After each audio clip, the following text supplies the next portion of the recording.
Hollywood continues to put out bomb after bomb after bomb. I mean, sure, we get a few diamonds in the rough every now and then, but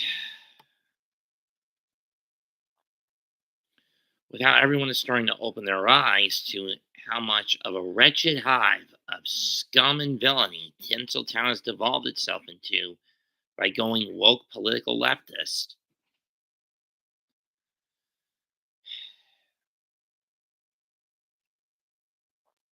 And now people are getting accused left and right for pedophilia, drug abuse, drug trafficking,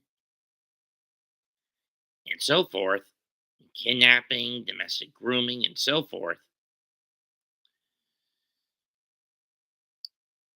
How long is it until the voice acting community, not just in Hollywood, but in cartoons and anime as a whole, starts to chew each other alive?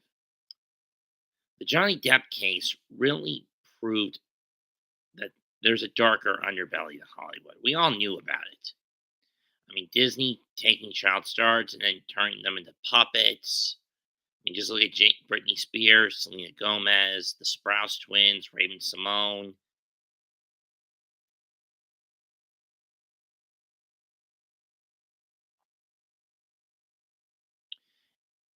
and so on and so forth.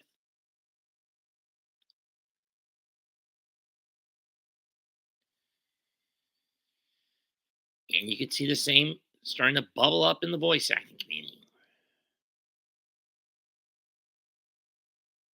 And do I think it's going to get worse? Yes, I do.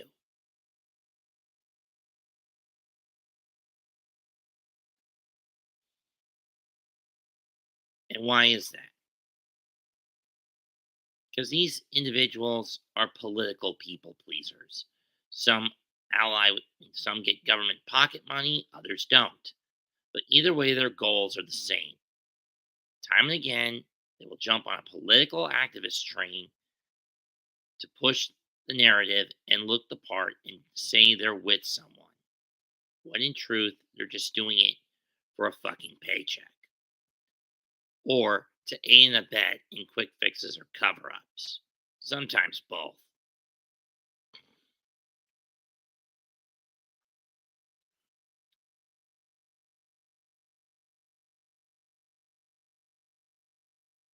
Throw in how people like Vic Mignogna, Kevin Sorbo, Chuck Huber, and various other actors who choose to go against the grain, i.e., profess their own political beliefs, their religious values, end up getting cast as scapegoats and getting few to no roles because of the moral political shift, social political shifts.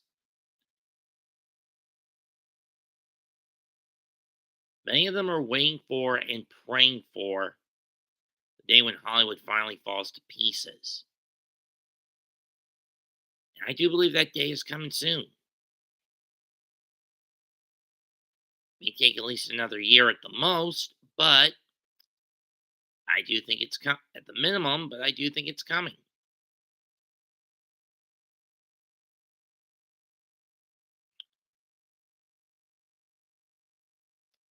And when that does happen, we track down the pedos, round them up, and lock them up.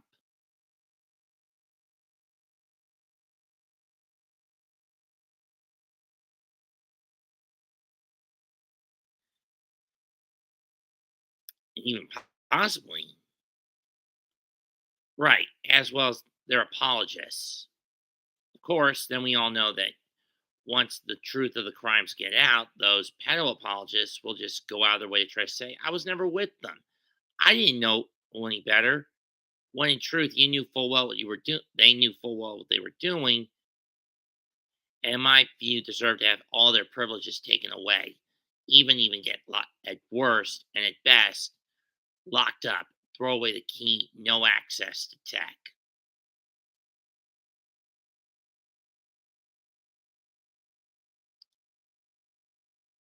It's going to come down on all seven of the social will influence mountains.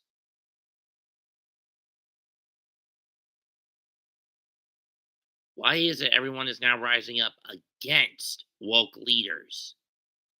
It's because people are starting to see them for the tyrants they really are. I mean, the biggest case in point, the current Israel Hamas war, which is basically a stepping stone to get what the deep state players want, World War III.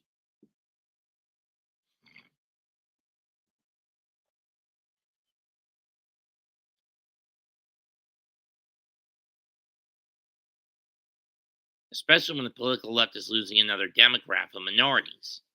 The Jews, they're losing the Israelites because there are some in Congress here in America who are pro Hamas, anti Semites, and anti Semitic pieces of garbage. And yes, there are even some Jews who are like that. And yeah, I'm looking at you, Bernie Sanders, I mean, the Bolshevik bonehead of head independent.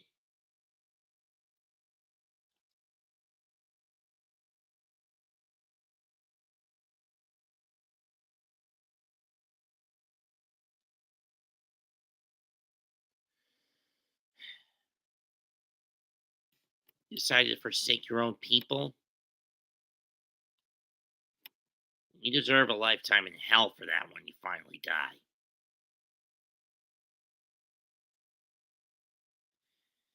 Anyone who knows me knows I'm a very judgmental individual.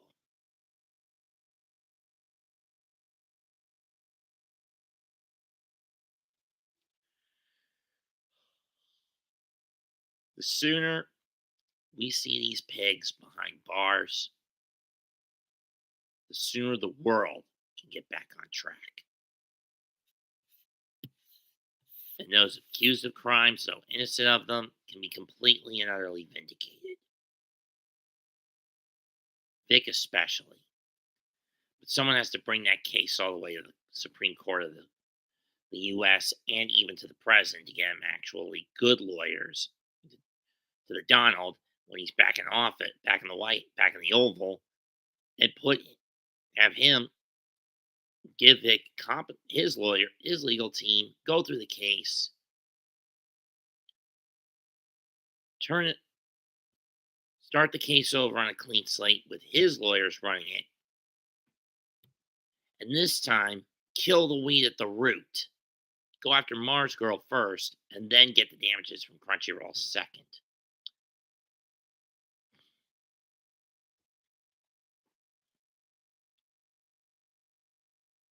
And have it nationally televised. And when that happens, well, I mean, any of Kalen's former Channel Awesome cohorts, let's just say they're going to disown her, including the ones who joined her in the Not So Awesome document.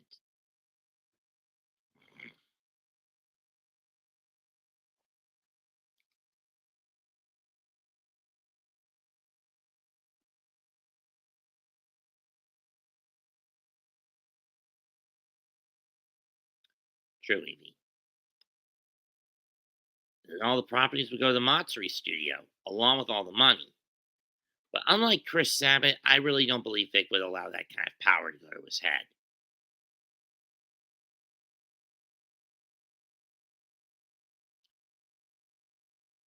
In many ways, you could see Chris Sabat and Vic Mignogna like King Saul and King David, respectively.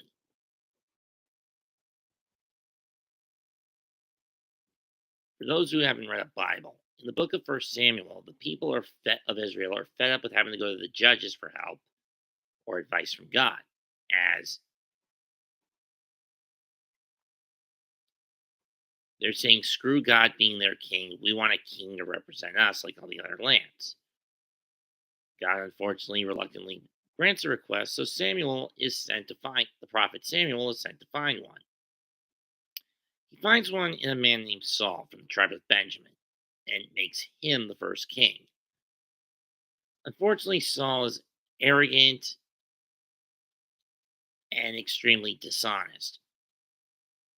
So after Saul fails to completely eradicate one of Israel's enemies, God strips him of his blessing as king in through Samuel. And then God tells Samuel to find someone else from whom a royal line can be established.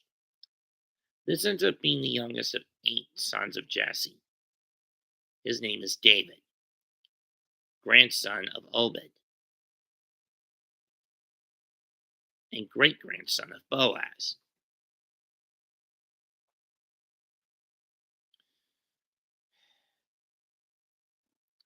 David slays Goliath, and over time he gains enough popularity where he becomes king. During this time, after Saul's death, leading up to this, Saul had been possessed by a spirit that would constantly make him go paranoid or go insane. David would usually play his harp to try to calm him down, but after the battle with the Philistines, didn't have much effect, especially when you have the people saying Saul is slain his thousands and David is tens of thousands. He's 10,000s. At least 2 or 3 different times Saul tried to kill David and failed, and David had ample opportunity to get retribution, and he refused it.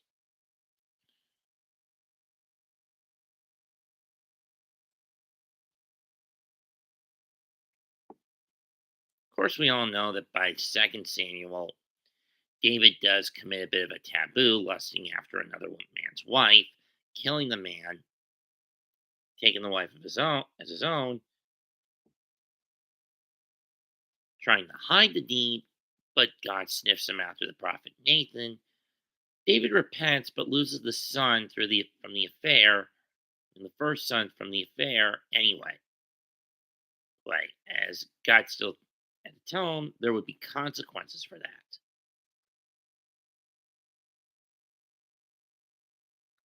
The point is, if Vic were to do something wrong, he'd openly admit it and beg for forgiveness. Chris, on the other hand, would rather try to cover his damn tracks. But it did catch up to him recently. As I mentioned a couple of weeks ago, Tabitha, Chris's now ex-wife, did catch him in one of his sexcapades back in 21, which led to them filing for a separation and getting a divorce. Or at least that's as far as I know.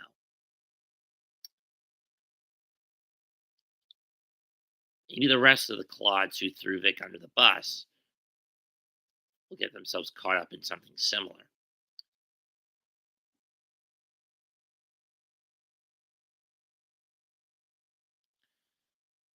But only time will tell. I stand with Vic now, then, forever. I've got nothing left after tonight. It's almost midnight. I gotta go to bed. Comment, like, and subscribe. Goodbye. Good night.